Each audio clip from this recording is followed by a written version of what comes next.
Graça e paz esteja com meus amados irmãos, nesta manhã dominical, dia em que celebramos a ressurreição de Jesus Cristo. Queremos estudar e refletir com os irmãos no texto bíblico do apóstolo Paulo, na primeira carta de Paulo aos Coríntios. Abra aí sua Bíblia, nos acompanhe na nossa leitura. Irmãos, venho lembrar-vos do evangelho que vos anunciei, o qual recebestes e no qual ainda perseverais. Por ele também sois salvos, se retiverdes a palavra tal como eu vou-la ensinei, a menos que tenhais crido em vão.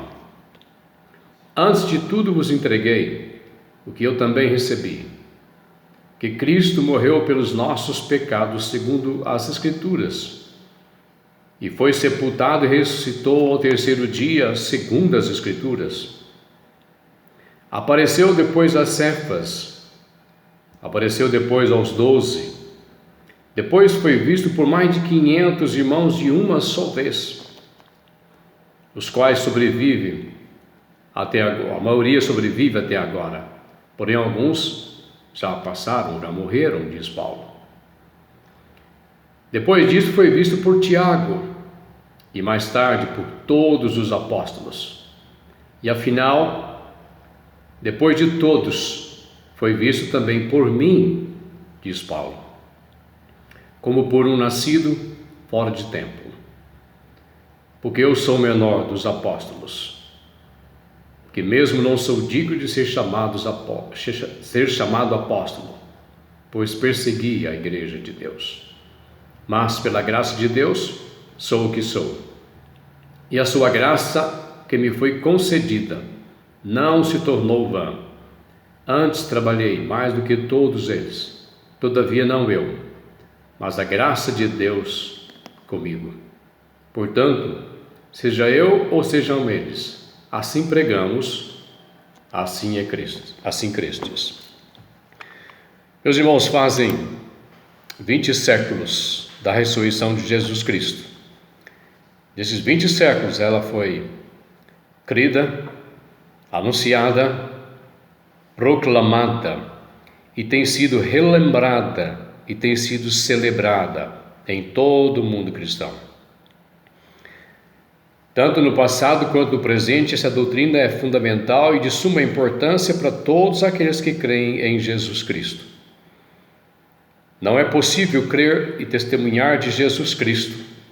Não é possível confiar em Jesus Cristo sem crer e professar que Ele ressuscitou dos mortos e que Ele ressuscitará todos aqueles que creram nele e os que não creram nele no último dia.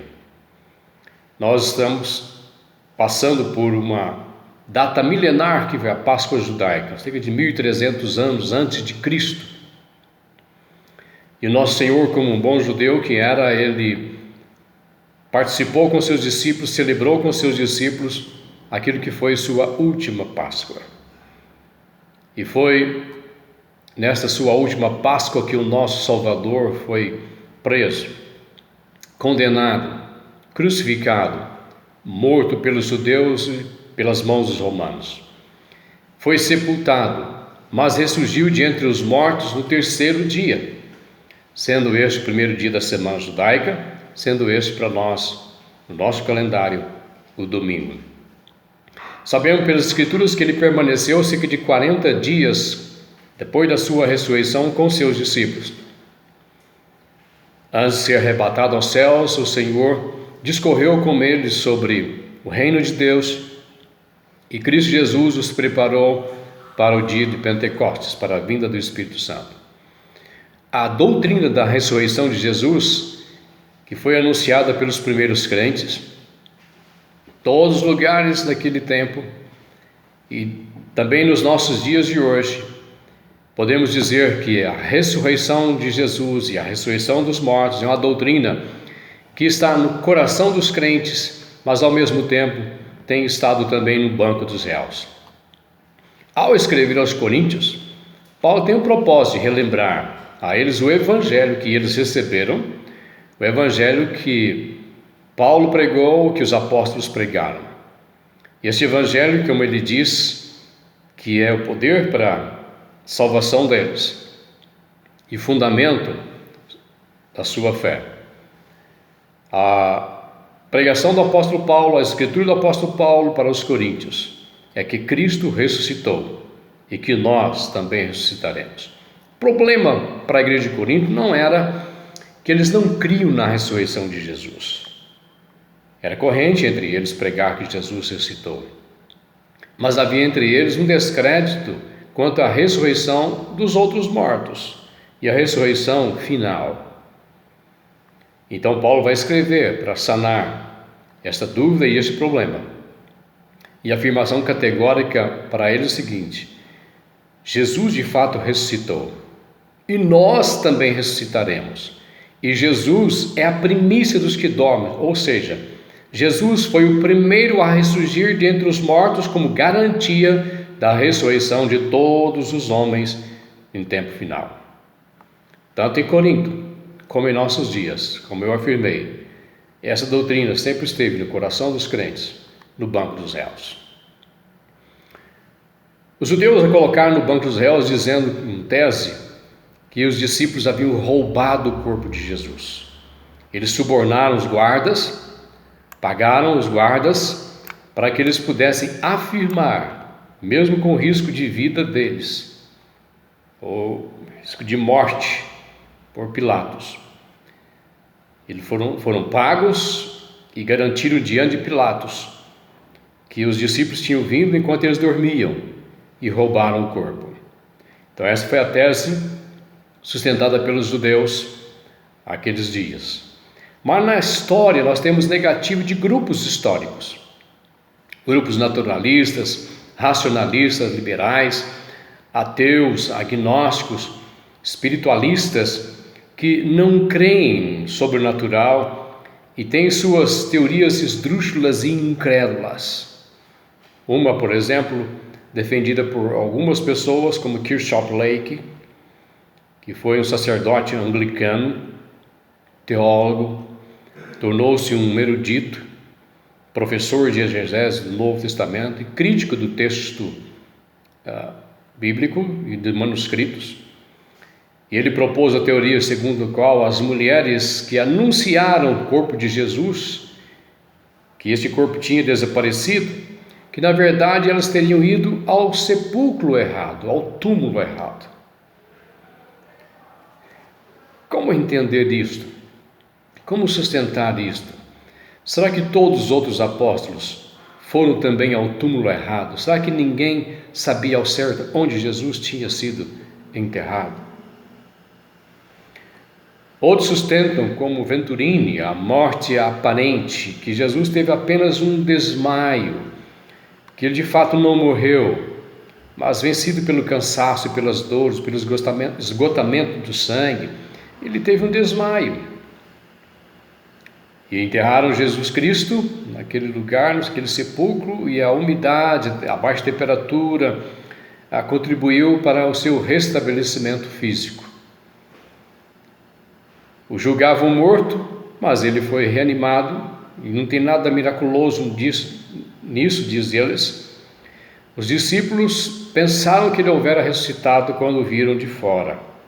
É impressionante pensar como que um homem esgotado, como esteve Jesus, traspassado nas suas mãos e seus pés, vazado pela lança do seu lado, esgotado o seu sangue, pudesse ainda sair do sepulcro, remover uma pedra pesadíssima que gastava vários homens para removê-la, e como ainda pôde passar por todos aqueles soldados guardiões. Outra teoria sustentada por muitos é que a ressurreição de Jesus e as suas aparições não são mais do que alucinações ou ilusões de pessoas histéricas que desejavam ver Jesus Cristo. Acontece, porém, que essa teoria não tem um apoio do princípio psicológico científico. Ilusão ou alucinações pessoais é possível, mas ter isso de um grupo de 500 pessoas ao mesmo tempo, como explicar isso cientificamente e psicologicamente? Isso não se sustenta. Mas entre muitos liberais dos nossos dias, sustenta-se que isso não passou de mito e lenda. A ressurreição de Jesus foi puro mito e uma lenda. E o pai desse pensamento é um dos teólogos alemães chamado Rudolf Bultmann. Rudolf Bultmann sustentou que a Bíblia tem um fundo mítico, ou seja, tem um fundo de mitologia. Bultmann concluiu dizendo que um evento histórico que envolve a ressurreição é inteiramente inconcebível.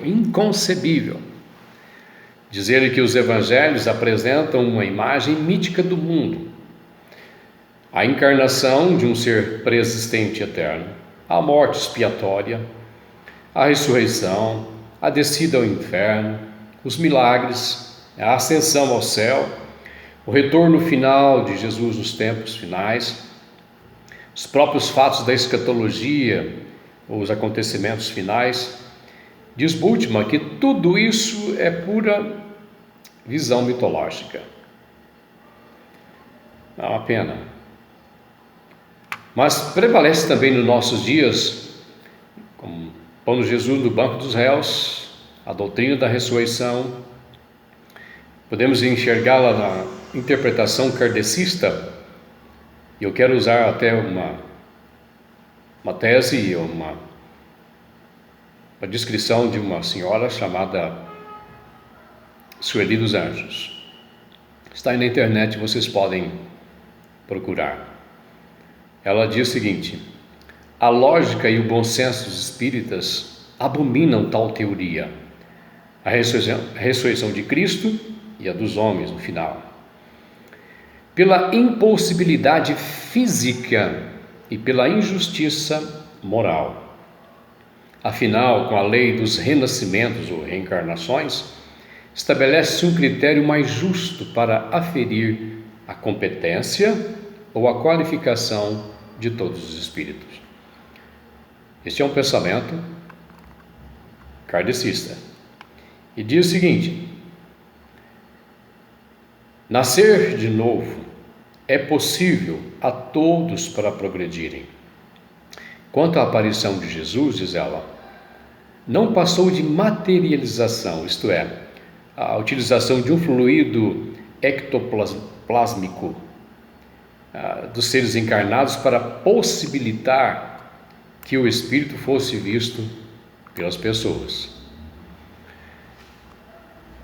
Tais pensadores, tais pensamentos, tais teses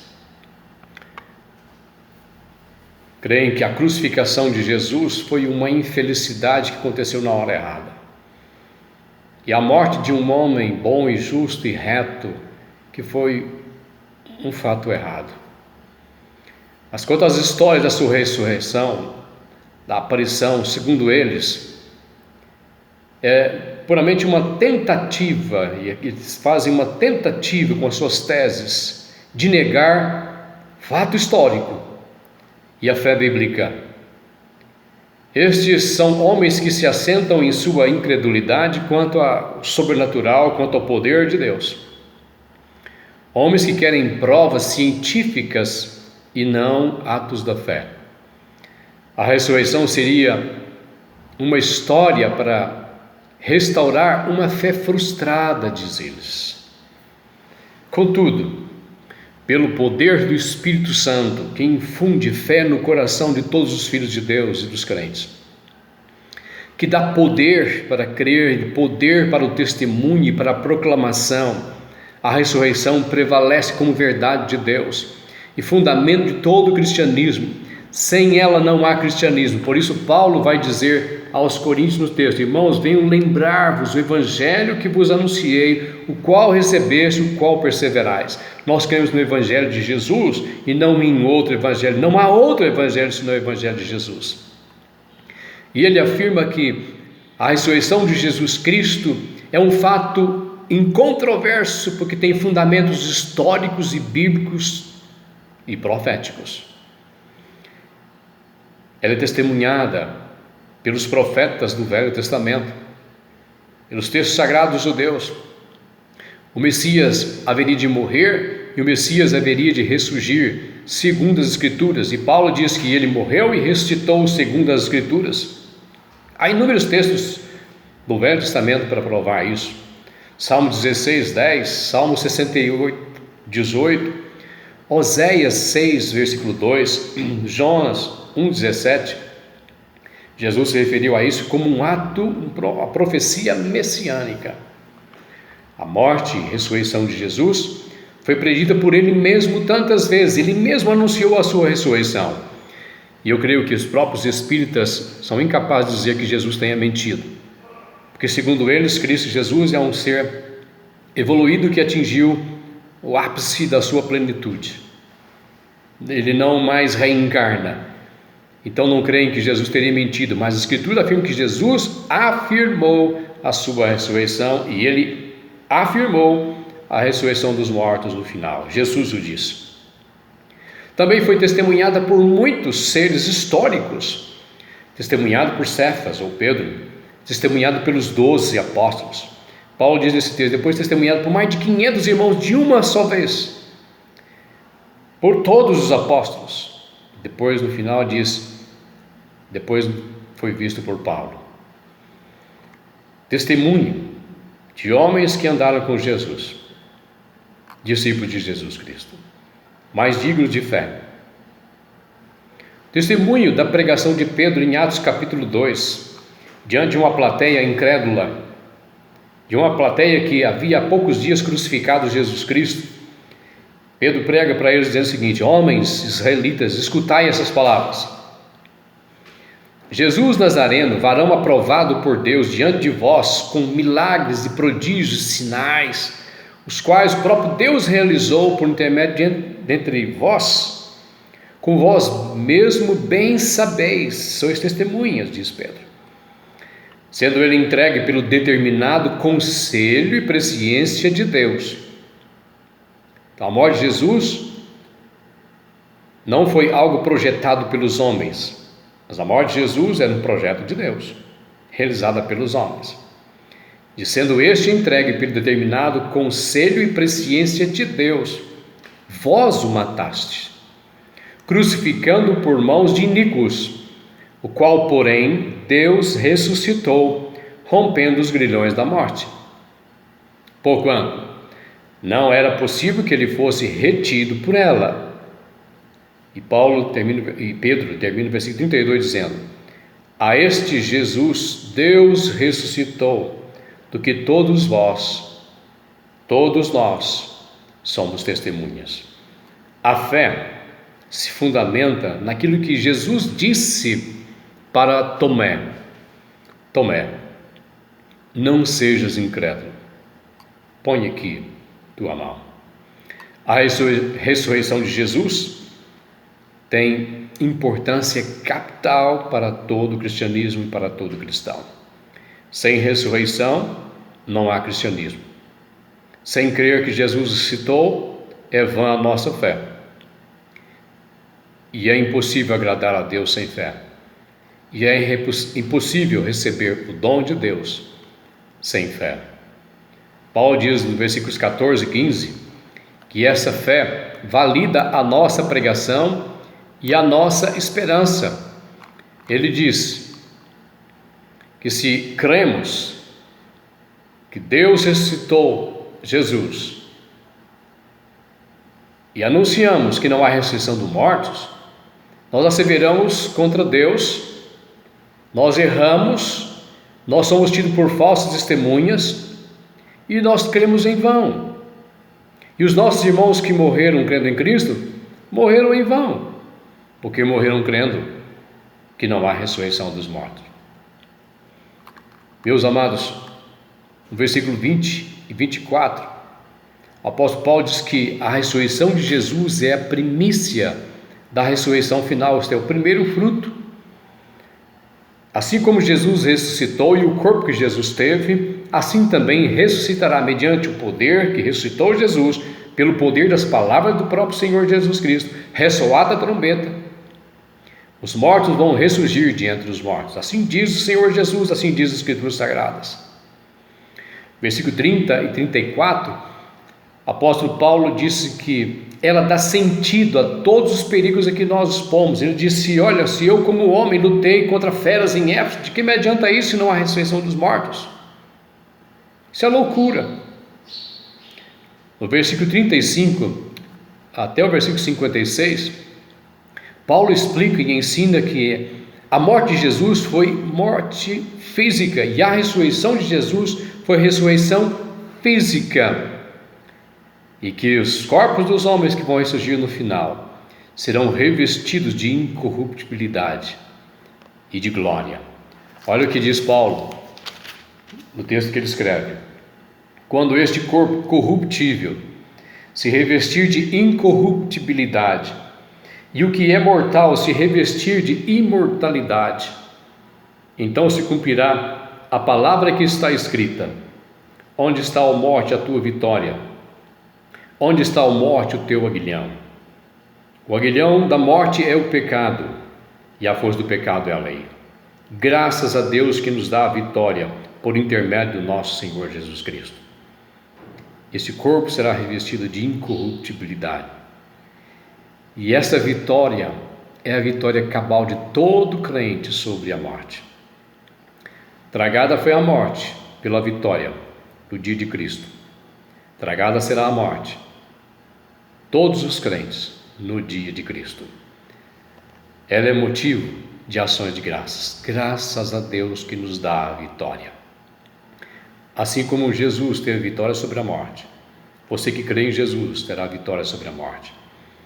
Mas quero dizer uma coisa para aqueles que negam a ressurreição de Jesus, quero dizer uma coisa para aqueles que negam a ressurreição física de todo homem.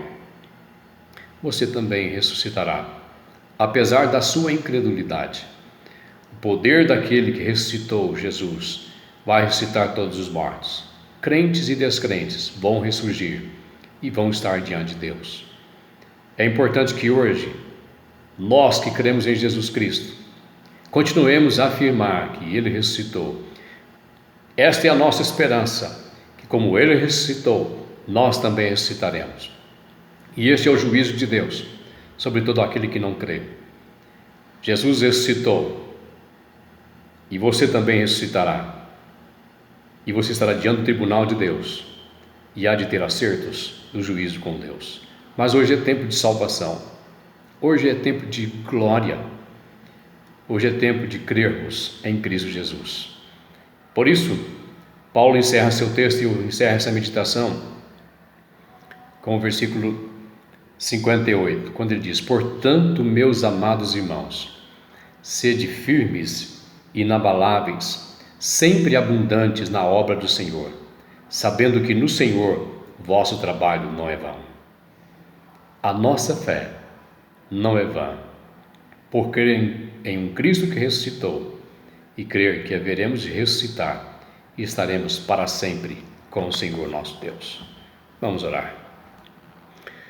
Deus Todo-Poderoso, Criador dos céus e da terra, Deus e Pai de nosso Senhor e Salvador Jesus Cristo, graças nós te damos, porque em Cristo Jesus nós somos mais que vencedores. Abençoa o nosso ouvinte, que teu Espírito Santo lhe promova a fé em Jesus Cristo. Abra os olhos daqueles que ainda o negam. Abra o coração daqueles que ainda não creem nessa maravilhosa esperança. Deus, seja gracioso com o teu povo, com a tua igreja nesses dias, em nome de Jesus. Amém. Graça e paz esteja com todos os meus irmãos.